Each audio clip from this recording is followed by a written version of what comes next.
What's up, everybody? B Mason here. Look, we're finally doing it.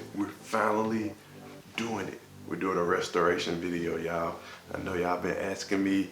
I've been trying to get this page up and going, but you know it takes time, and I wanted to do it just right. But then I kept saying I gotta stop putting it off. I just gotta do the video, so that's what I'm doing. We're gonna do a full restoration. I'm gonna break it down into a couple of parts, maybe part 1, part 2, part 3, because there's a lot of stuff involved. What better way to start it off than we doing some Titleist tour models, and we're gonna bring them all the way back to life. We're gonna strip them down and build them back up.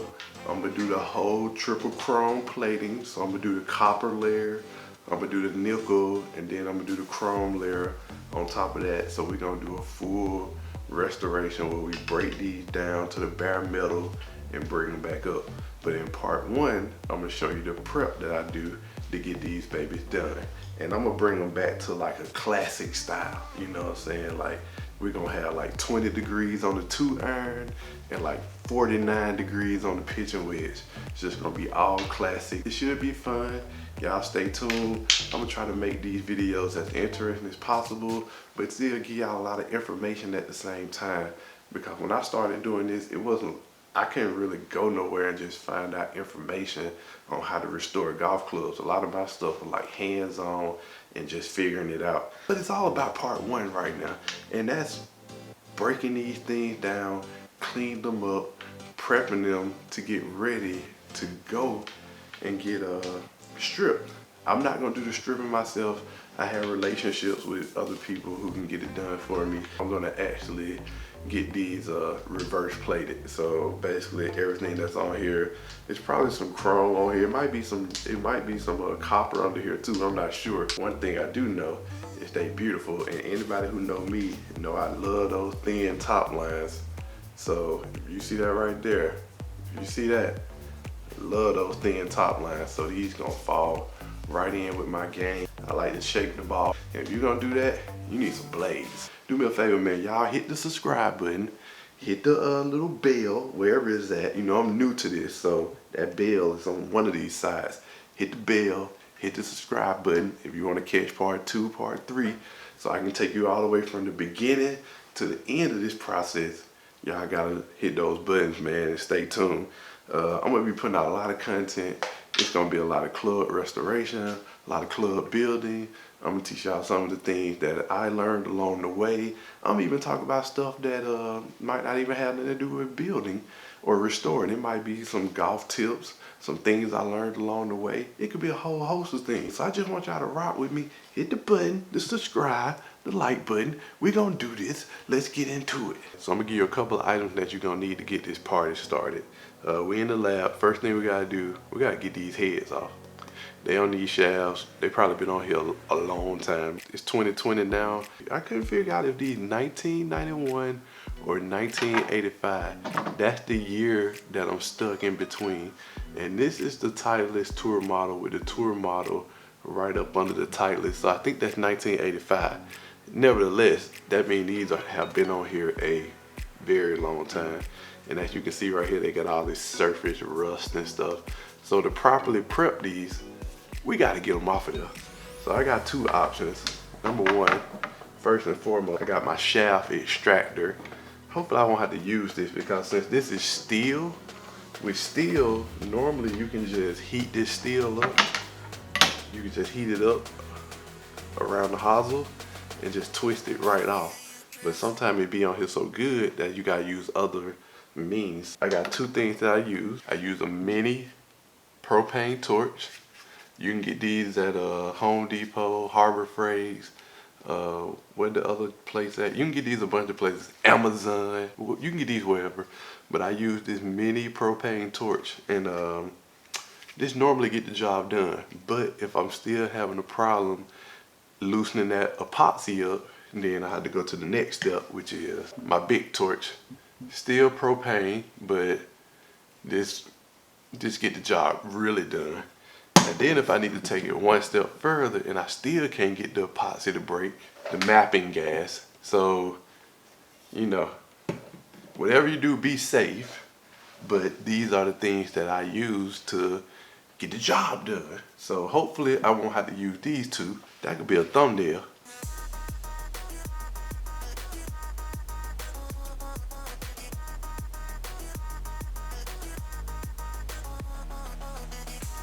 This should get the job done.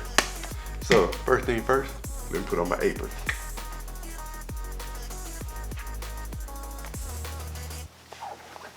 Shout out to UST. They make some good shafts. So first thing first, we're gonna put these in the shaft extractor, but we're only gonna use it to hold it down. We're gonna heat it up and we're gonna twist them off. I like to use gloves. You're messing with hot materials, so you need to use some gloves. Use some gloves, folks. PPE, protective something equipment, whatever. I'll put what it stands for at the bottom. Use gloves, man. I burnt my hands enough for all of us, trust me.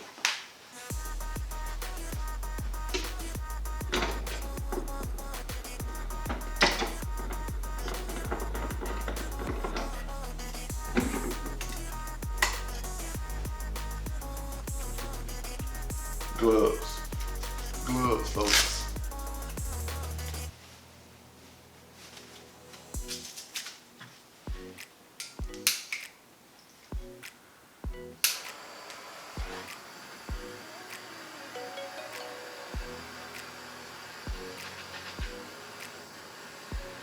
Ooh, I almost forgot. It's two things I love to have on hand as soon as I pull that shaft loose while the epoxy is still hot and soft.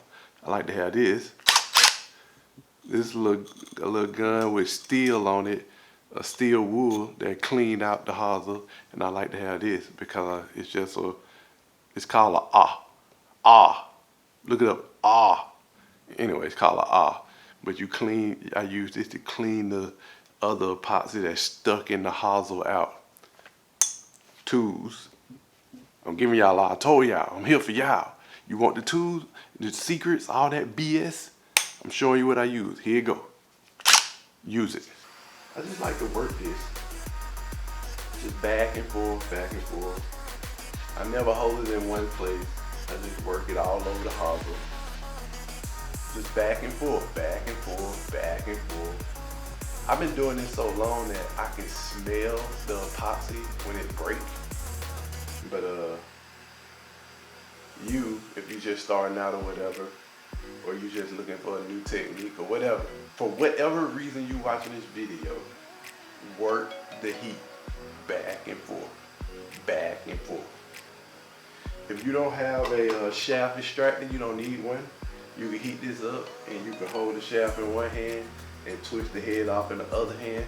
The reason I have a shaft extractor is because when you're working with graphite, you need a shaft extractor because you can't turn graphite. It'll just unwound all bad. So you basically, if you do that, you basically have to push or pull it off of graphite.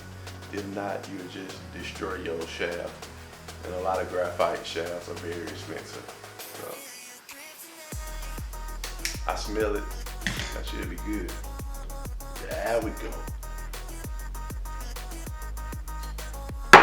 Bam, just like that. Have this on standby.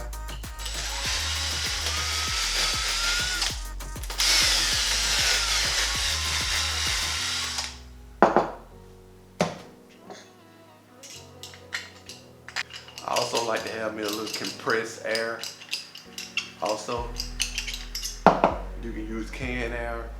I got a compressor. Just use whatever you got. Once you clean this out, it's always good to take that canned air, shoot it up in there.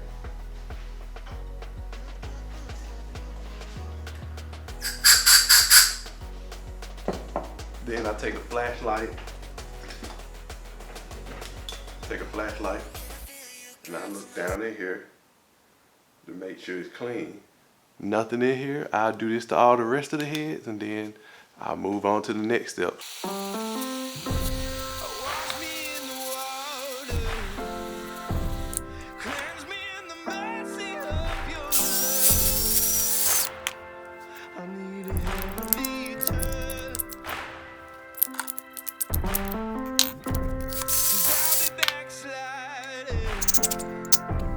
I need a little guidance.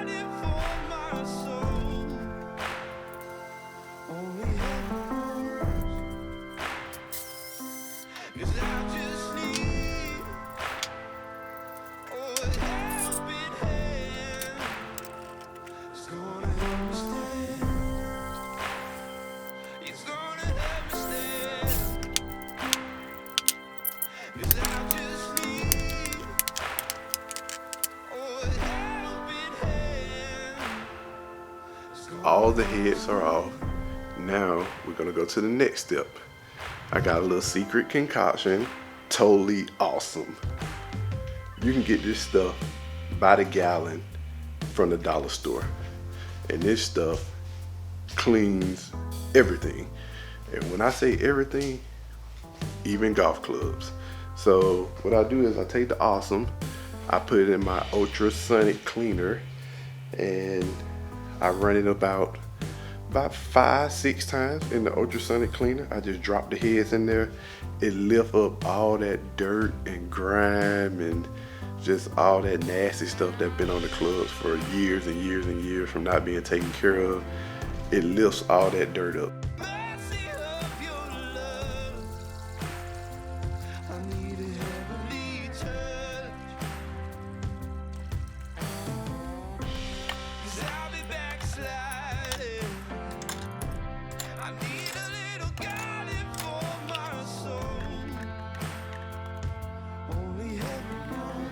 Let it run for a little while, and I'm gonna clean them up.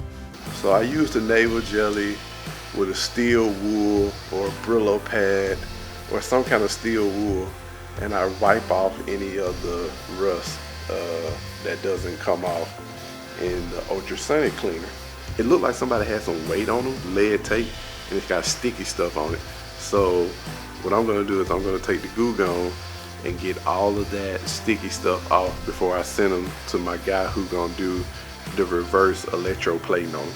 So my goal is always to have them as pristine as possible when I send them to get reverse electroplated, because it saved me money. You know, if all they gotta do is put their little degrees of stuff on them and drop them in their tanks, then I save a lot of money. If they gotta do work to them, then I don't save money, because like I say, I'm not set up to do everything in-house. So some of the more delicate stuff that involve chemicals, I have to send it out. So I got relationships with people that I work with. So that's what I do.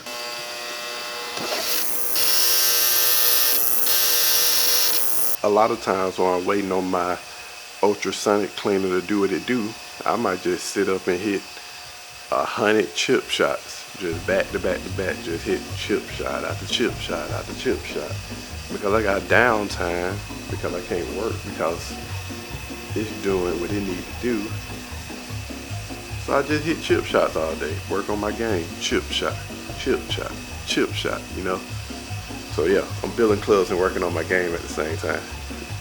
Alright, we're doing our countdown to almost complete.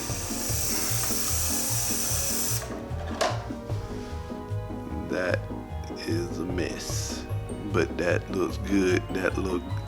That gunk means that it done did its job. So now I'll pull these out and I'll clean them, and once I clean them, we'll be good to go. Now I could easily restore these as is right now, and I probably could bring them back to life, but I want these things to be like that factory fresh. So this will be getting sent off so they can come back nice and sexy.